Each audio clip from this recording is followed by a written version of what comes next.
बोला बोला छठी मैया की लीना पिया घाटे घाटे लीना पिया घाटे। बोला बोला आदित्य मल की पियरी पहिन ली उठाई दौरा माथे पियरी पहिन ली उठाई दौरा माथे उठाई दौरा माथे बेरा भइल अरघ के चली ना पिया घाटे बेरा भइल अरघ के चली ना पिया घाटे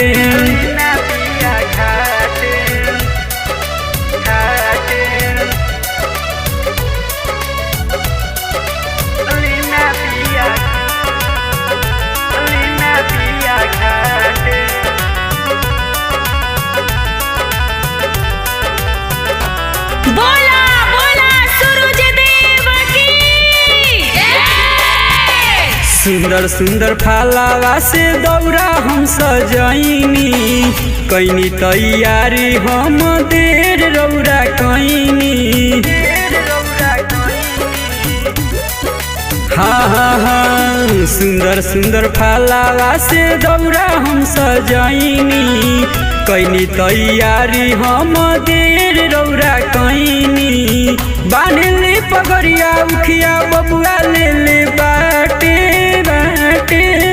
बांधले पगड़िया उखिया बबुआ ले ले बाटे हो बबुआ ले ले बाटे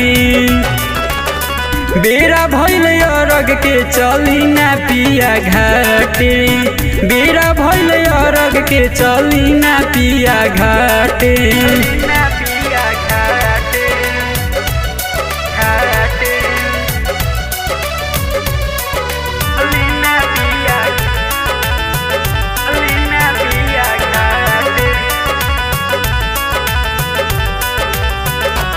बोला बोला दीनानाथ की बड़ा पावन ह छठी माई के बरतिया एक साथ जुटी सब देवे अरगिया हाँ बड़ा पावन ह छठी माई के बरतिया एक साथ जुटी सब देवे अरगिया होला भीड़ जाइब हम आमा जी के साथे साथे